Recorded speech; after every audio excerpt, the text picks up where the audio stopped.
আজকে ভয়াবহ এক বিষয়ের অবতারণা করছি, যেখানে আমার কোনো স্বার্থ নেই। স্বার্থ আছে আমার বাচ্চাদের, আমাদের বাচ্চাদের, আমাদের সন্তানদের, ভবিষ্যৎ প্রজন্মের। ভয়াবহ একটা বিষয়। প্লিজ সবাই শুনবেন এবং আমি আশা করি আপনারা ফলো করবেন এবং মানবেন। ভিডিওটা যতক্ষণই হোক না কেন, আমি বুঝতে পারছি না কতটুকু টাইমের মধ্যে শেষ করতে পারবো। এই যে আমাদের বরেণ্য ফুটবলার কায়সার হামিদ সাহেবের মেয়ে কারিনা কায়সার, সেই মা আমার আজ একেবারে সংকটাপন্ন অবস্থায় আছে, আইসিইউতে আছে। উনি বারবার দোয়া চাচ্ছেন, আমরা সবাই দোয়া করছি। একটা ভালো মেয়ে, একটা আমাদের একটা একটা একটা একটা ভবিষ্যৎ প্রজন্মের একটা উদাহরণ। আমাদের এই মা আজকে মৃত্যুর সাথে পাঞ্জা লড়ছেন। তার এবং হেপাটাইটিস এবং হয়েছে। সবাই আমরা দোয়া করছি এবং দোয়া চাচ্ছি।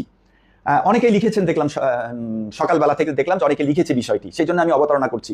আপনাদেরকে অনেকবার বলেছি, অনেকবার লিখেছি যে এই ফুসকা আমাদের জীবন ধ্বংসের একটা প্রধান কারণ। আমি কাহিনী বলবো, আপনারা একটু শুনবেন প্লিজ।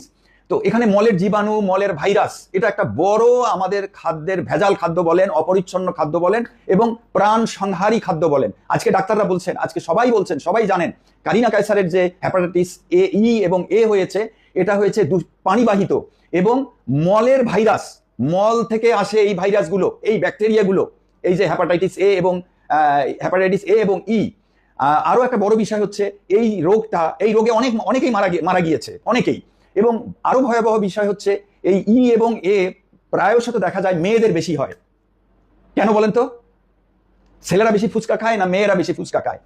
নোংরা পানি থেকে আসে এইটা, ওয়াসার পানি থেকে। ওয়াসার পানি যদি লাইনে কোথাও লিকেজ থাকে, নালা নর্দমার সঙ্গে থাকা স্বাভাবিক, এটা আমরা সবাই জানি। গন্ধে, অনেক জায়গায় গন্ধে পানি খাওয়া যায় না। তাহলে এই এবং ভাইরাস হবে এবং ম্যাক্সিমামই বাঁচাতে পারবেন না। ফুসকা প্রাণ সংহার করছে আমাদের বাচ্চাদের এবং আমাদের। কারিনা কায়সারের এবং ক্লিন উনি খাদ্য থেকে, মা আমাদের অসুস্থ হয়েছে খাদ্য থেকে এবং খাদ্যবাহিত এই ভাইরাস থেকে।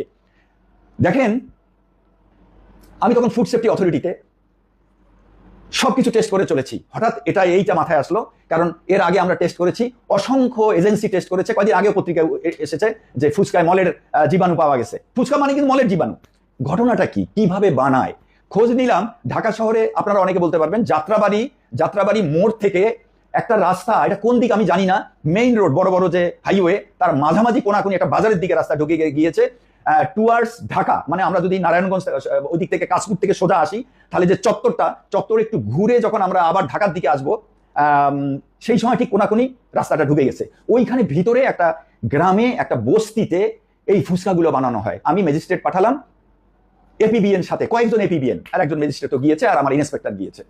ওরা ওখান থেকে যা জানালো, ভয়াবহ চিত্র। শুধু একটা কাহিনী বলি,